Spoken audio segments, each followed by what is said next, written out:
Parashat Tzav. Amalek survint et attaqua Israël à Réphidim. Moïse dit à Josué: choisis des hommes et va livrer la bataille à Amalek demain. Je me tiendrai au sommet de cette colline, la verge divine à la main. Or Moïse tenait son bras levé, Israël avait le dessus, lorsqu'il le laissait fléchir, c'est Amalek qui l'emportait. Josué triompha d'Amalek et de son peuple à la pointe de l'épée. L'Éternel dit à Moïse: consigne ceci comme souvenir dans le livre et inculque-le à Josué. Je veux effacer la trace d'Amalek de dessous les cieux. Moïse dit: puisque sa main s'attaque au trône de Dieu, guerre à Amalek de par l'Éternel, de siècle en siècle. Exode 17. Souviens-toi de ce que t'a fait Amalek lors de votre voyage au sortir de l'Égypte, comme il t'a surpris chemin faisant, et s'est jeté sur tous les traînards par derrière. Tu étais alors fatigué, à bout de force, et lui ne craignait pas Dieu. Aussi l'Éternel, ton Dieu, lorsqu'il t'aura débarrassé de tous tes ennemis aux alentours, tu effaceras la mémoire d'Amalek de dessous le ciel. Ne l'oublie point. Deutéronome 25. Nous parlons d'Amalek aujourd'hui parce que cette paracha, généralement, tombe pendant la fête de Pourim. Et le souvenir d'Amalek fait partie des 6 rappels quotidiens qu'un juif se doit de réciter et de mémoriser. Le Sefer HaChinuch précise que ce souvenir lié à l'effacement d'Amalek est dû justement à la lâcheté d'Amalek, dont la caractéristique principale était de s'attaquer aux traînards, aux faibles et aux invalides. Amalek jeta le trouble dans l'esprit des Hébreux, car en s'attaquant à Israël, il fraya la voie aux autres peuples belligérants qui pouvaient espérer aussi livrer bataille contre Israël et en sortir vainqueurs. Or, Amalek en tant que tel est difficile à désigner nommément aujourd'hui, car nos sages nous rappellent que depuis que Sancheriv fit le siège de Jérusalem, il est devenu très difficile de distinguer ce peuple, puisque Sancheriv avait déporté des populations d'un point du globe à un autre. Toutefois, malgré cette difficulté majeure, il est un devoir de se souvenir de tous les Amalek, puisque même assimilé, Amalek continue à inoculer son venin anti-juif, antisémite dans les veines des nations. Le Sefer HaChinuch conclut que tout ce qui est anti-juif est haï de Dieu, à l'instar de Amalek, dont il est dit: tu effaceras la mémoire d'Amalek de génération en génération. L'influence de Amalek dans tous les domaines de la civilisation humaine touche aussi bien le concert des nations, même les plus développées, que le monde en développement, comme les États africains ou les États arabes. Nos sages affirmaient que l'athéisme d'Amalek et la philosophie athée avec son refus de l'existence de Dieu, ou le fait que Dieu joue un rôle dans la formation du monde, est une variante ou plutôt une mutation de Amalek. Le peuple n'attaque les Hébreux que lorsque le doute les avait saisis, Réphidim, Rafou Yadaïm, les mains baissées. Toute explication matérialiste de l'origine et de l'évolution de l'univers trouve sa racine dans Amalek, dans le doute. Il est aussi des gens qui refusent les valeurs bibliques, depuis Nietzsche, Marx qui critique la fonction sociale et la religion, ou Sartre qui affirme l'absolue liberté de l'homme. Nos sages écrivaient à propos de l'expression « Asher karcha baderech ». Amalek qui attaquait le peuple par hasard, karcha milachon mikré. Amalek voulut démontrer au peuple cananéen que la sortie d'Égypte ou des plaies d'Égypte n'ont rien à voir avec une puissance surnaturelle qui guiderait le pas des Hébreux. Bien au contraire, disait Amalek, ce qui s'était produit est dû à la rencontre imprévisible de séries causales indépendantes. Tous les événements selon Amalek, sont produits d'une manière fortuite, imprévisible, contingente, inexplicable, sans cause et sans raison apparente. C'est là une conception d'univers sorti du chaos par hasard et qui est contraire à l'esprit d'Israël. Donc on a vu Amalek et la religion, Amalek et la morale cette fois-ci. Amalek, petit-fils d'Ésaü, est le représentant officiel de la méthode inaugurée par son grand-père. Le refus d'accepter la Torah, car elle freine les pulsions meurtrières, alors qu'Amalek souhaitait rester dans la faute, ne pouvant même pas tenir les 7 lois noachides. Accepter la morale juive, c'est être invité à réparer, en reconnaissant ses imperfections et en essayant de les corriger. Amalek est l'identité juive. Le juif maintient un certain rapport à l'être, le divin, le destin, la transmission. Il y a quelque chose de singulier dans chaque juif, mais en même temps, il a une portée universelle. Le juif se transmet un manque à être originel. Le juif combat son destin. Le juif ne le réduit pas aux données de l'être. Et l'être n'est pas enfermé dans son état. Mais pour le judaïsme, l'être est en devenir. Pour Amalek, qui souhaite justement la plénitude de son identité, ce qui est un leurre, le juif est le symbole de cette identité cassée, ébranlée, indéfinissable, ayant une faille identitaire que l'on trouve partout dans sa vie. Le mal-être de Amalek est transféré sur le juif, qui sait mieux s'en tirer que lui. Les juifs ont apporté un Dieu qui les met d'emblée en défaut, ce qui suppose une tension avec l'être.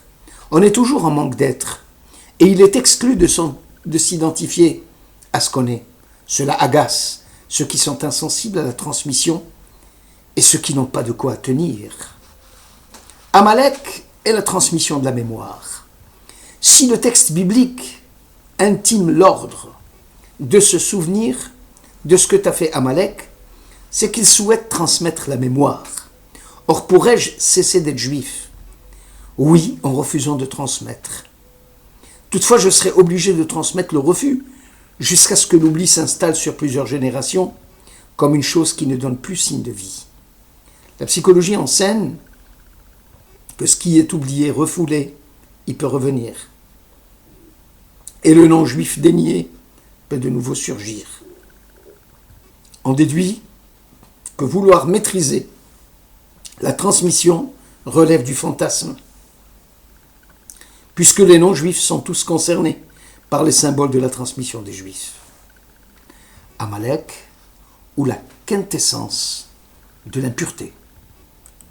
Amalek, c'est l'anti-sanctification. Cela provient du rejet de l'idée du divin et de la volonté à affirmer d'imposer son moi selon les termes exclusifs de puissance, d'avantage, d'hégémonie. Amalek est symbole de la bestialité et des instincts les plus destructeurs de l'homme. Celui qui, dans la sérénité la plus criminelle, œuvre à l'extermination des traînards, de ceux qui, par le simple fait d'exister, porteraient atteinte à son être. Amalek est assimilé au rat, au mal absolu, dans un monde livré à la seule force de l'être et à sa splendide indifférence. Amalek, probablement, a inspiré Nietzsche. Malgré lui, quand il écrit « La persévérance dans l'être, c'est la force d'être qui s'identifie à l'existence d'être », c'est-à-dire on ne peut reprocher aux criminels d'être criminels, écrivait Nietzsche, c'est l'impitoyable affirmation d'un droit de l'essence que personne ne peut ni nier ni contester. Fût-elle violente et meurtrière, même s'il écrase le faible, c'est une vie livrée à la spontanéité, à la force qui va, puisque nulle valeur, en tant que dépassement de l'être par le bien, n'a de signification. Amalek, en tant qu'être, pensait être la seule valeur, le seul bien. Nul au-delà n'aurait de sens, qui viendrait témoigner pour l'idée d'un bien, qui met en cause la fierté du droit de l'être. La Bible, elle, recommande de se souvenir d'Amalek, de la force qui va, où s'exprime le mal. Seule la loi d'être qu'Israël est sommé d'effacer en écoutant un impératif qui vient d'un au-delà de l'être. Rav Eliyahu Dessler distingue le traitement spécial infligé à Amalek par la Torah des autres traitements des nations. L'Égypte, nation dont le symbole est l'impureté, est malgré tout capable de discerner la main de Dieu dans l'histoire. Exode 7, Veyadeu Mitzraim ki ani Hashem, les Égyptiens reconnaîtront que je suis l'Éternel. Les 7 pays cananéens qui vivaient en Terre Sainte, avant la conquête de Josué, étaient invités justement à laisser la place vacante aux Hébreux, avec une possibilité d'aller vivre ailleurs, et qu'en cas de conflit seulement, on ne laissera aucune âme en vie. Même les Chaldéens, ou les Grecs, qui opprimèrent les Juifs, ne connurent point de traitement aussi radical que celui infligé par Dieu à Amalek. Tu effaceras la mémoire d'Amalek de dessous le ciel. Autrement dit, toutes les nations auront la possibilité de réparer leurs fautes, de faire le tikkun, lorsque leur vertu dans la conduite de leur vie présidera à l'existence de toute vie humaine en vue de la réalisation effective de l'idée du bien.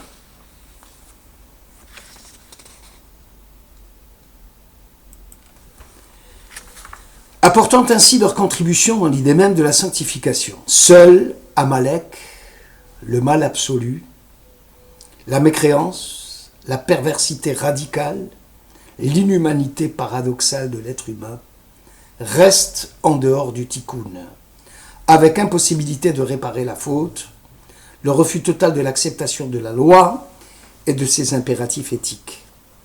Aussi, il y a lieu d'en effacer la mémoire de dessous le ciel. L'origine du conflit entre la sainteté d'Israël et l'impureté de Amalek trouve son point de départ dans le combat fratricide dans la matrice même de Rivka entre Jacob et Ésaü. Jacob dit à son frère, lors de leur rencontre, « J'ai acquis un bœuf et un âne. » Genèse 32. Vayhili, Tson, Vachamor.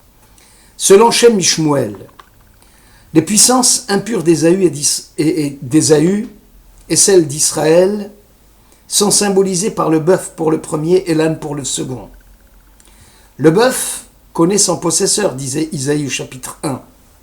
Le bœuf symbolise les forces impures, facteur des erreurs au niveau de la pensée. C'est le sens de l'absence de lumière chez l'être, au point de ne plus entendre les exigences d'un monde appelé à la lumière et au bien. La conscience est précipitée dans un monde sans orient, sans distinction des choses et de leurs contours, dans la confusion totale de la nuit, où le bien et le mal sont entremêlés. L'âne, écrit Shem Mishmuel, symbolise les forces impures dues à la matérialité. C'est l'impasse d'une existence qui ne peut se détacher de soi, qui se voit contrainte de s'occuper de soi, d'une existence embourbée sur elle-même, alourdie par le poids de la matérialité. Cette impuissance de sortir de soi, caractérisée par un attachement au bien matériel, aux besoins, au superflu, à l'instar de l'âne qui cherche la crèche de son maître. Dans le monde à venir, l'homme qui fut condamné à osciller sans fin, entre la souffrance de ne pas pouvoir se libérer de la matérialité et sa solitude, se verra enfin purifié, expurgé de toutes les scories liées à l'essence de son être, avec possibilité de réparer. C'est le cas des descendants d'Ishmaël. Par contre, le monde de l'athéisme, celui du mensonge, lié à la spéculation philosophico-scientifique, n'aura pas de lendemain. Toute civilisation qui accepte l'être, le désespoir tragique et les crimes qu'il justifie, est dite barbare, écrit Lévinas. Sans la réinscription sensée du bien dans un monde rongé par le mal, car livré à la seule force de l'être et à sa splendide indifférence. Dans ce monde-là, il n'y aura aucune possibilité de réparer, aucune chance d'un tikkun quelconque. C'est l'expression de la Bible. Ésaü n'aura pas de reste. Bonne écoute.